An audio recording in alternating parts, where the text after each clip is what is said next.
ఆడవాళ్ళు మనకి 2 రకాలు. Angeles and bitches. బిచ్ అంటే మరోలాగా అనుకోవద్దు. బిచ్ అంటే తెలివైనది, తెలివైన పిల్ల అని. ఒక చిన్న స్టోరీ చెప్తా వినండి ఫస్ట్ మీరు. అయితే ఆఫీస్ పని మీద మొగుడు మలేషియా వెళ్ళాడు. అయితే 2 డేస్ వరకు వాళ్ళ వైఫ్‌కి ఫోన్ చేయలేదు. అయితే మూడో రోజు ఇంటికి ఫోన్ చేస్తే భార్య విపరీతంగా ఏడుస్తుంది.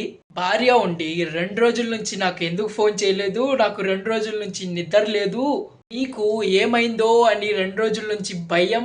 నేను అన్నం కూడా తినలేదు అని ఇంకా ఏవేవో చెప్పి భార్య ఏడుస్తుంటే మొగుడు చిరాకు పడ్డాడు. అయితే మొగుడు చెప్పాడు, "ఏ ఎందుకు ఏడుస్తావు? బుద్ధి లేదా నీకు" అని. ప్రతిదానికి కంగారు పెడితే ఎలా? బిజీగా ఉండి ఫోన్ చేయలే. అర్థం చేసుకోవాలి కదా! అలా వాళ్ళ వైఫ్‌ని అమ్మ నా బూతులు తిట్టాడు. ఇలా ఫోన్ చేసిన అమ్మాయి ఏంజెల్. అదే వాడి పెళ్ళాం బిచ్ అనుకోండి. 2 రోజుల తర్వాత ఫోన్ చేస్తే ఏంజెల్ లాగా ఏడవదు. Hi darling, how is your Malaysia trip అని అంటది. Hope you having a good time అని అంటది. అయితే ఇప్పుడు మొగుడు ఏమంటాడో తెలుసా? సారీ డార్లింగ్, ఆఫీస్‌లో కొంచెం వర్క్ ఎక్కువగా ఉంది. 2 రోజుల నుంచి నీకు ఫోన్ చేయలేదు. ఐ నో నువ్వు ఎంత కంగారు పడతావో నాకు తెలుసు. సారీ బంగారం. అయితే ఇక్కడ మొగుడు సారీ అని ఎవరికి చెప్పాడు? ఏడుస్తున్న ఏంజెల్‌నేమో మొగుడు తిట్టాడు.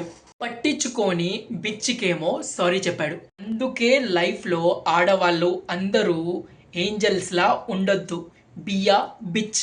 అయితే మనకి ఒక పుస్తకం ఉంది. 'వై మెన్ లవ్ బిచెస్' అని. అమ్మాయిలందరూ ఈ పుస్తకాన్ని చదవండి.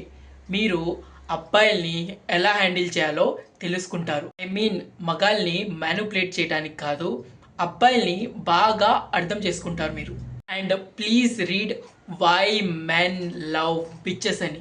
It's a bible and Gita for a girls.